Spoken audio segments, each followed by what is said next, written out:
All right, so I'm going to attempt this narrated roll. I'm rolling with Ricky. He's a brown belt, 2 stripes, strong, big, and very skilled.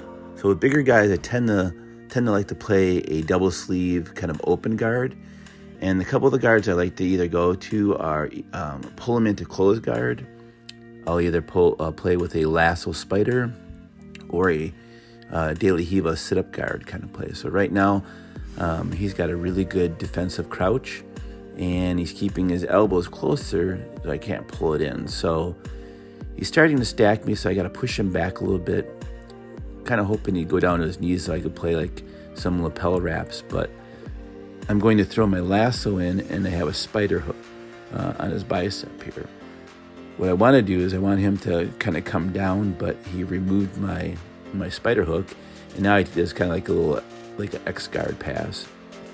I still have a bicep slicer on his arm. His arm is trapped in there, but I for some reason just didn't feel like I really had the ability to remove my left hand and then come up and get it. So this attempt here on this reverse armbar was going nowhere. Right here I realized I needed to back him up and to get some sort of guard retention, drill or position down. So I start with collar sleeve, thinking, well, maybe I could sweep him or throw him into omoplata, but then I just go back to the double sleeve.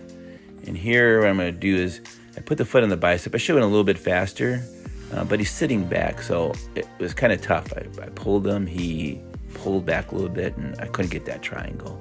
Ricky's doing a really good job here of keeping grips on me at all times, and right here is where I recognize he's up kind of high.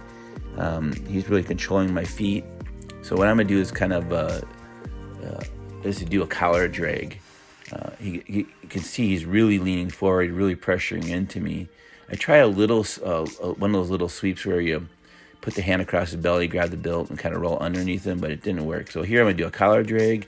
He falls back, and I'm coming up on top. Here I planned to do a little back step, but he got his hook in there faster than I could move my leg.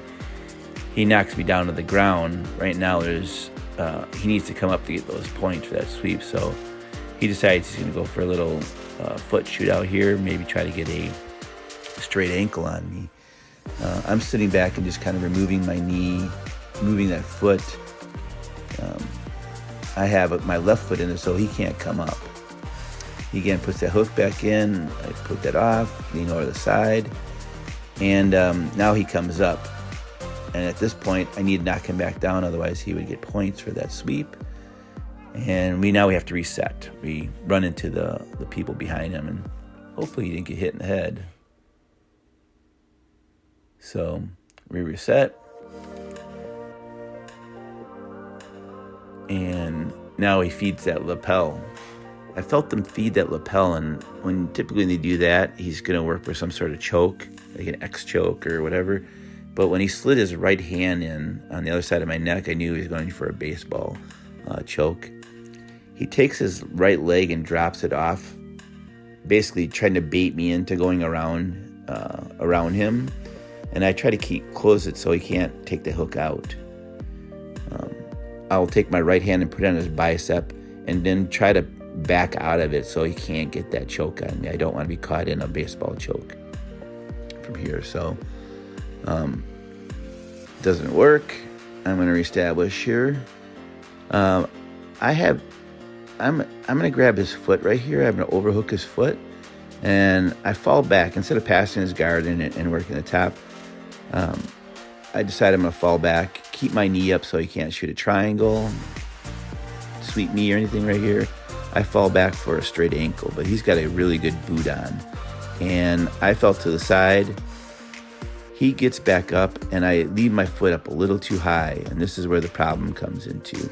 I recognize he's going for a calf slicer, but I don't put a lot of credit on it because I have a straight ankle.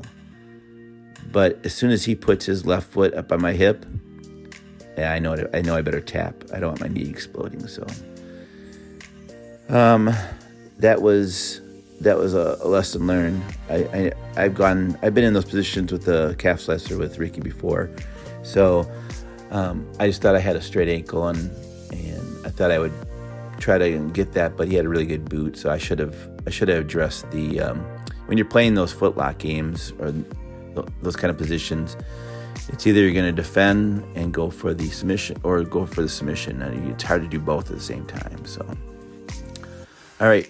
So I want to remove his gips right away. We have about a minute left in the round, somewhere like that. And so what I want to do is I want to get up, get control. He's going to get like a knee shield on. I'm going to feed one of his sleeves to my left hand. I'm going to lace my hand in, grab a collar, and then I'm going to come up to my feet and either knee slice or back step. Right? I thought he might come up for a guillotine, but he didn't. And so he went to go grab my legs, so I wrapped up a kimura.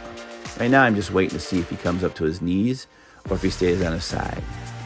We're pretty close to the wall, so I decided I'm going to step over his head and just kind of work getting this kimura out, but we're short on time, and he's saved by the bell.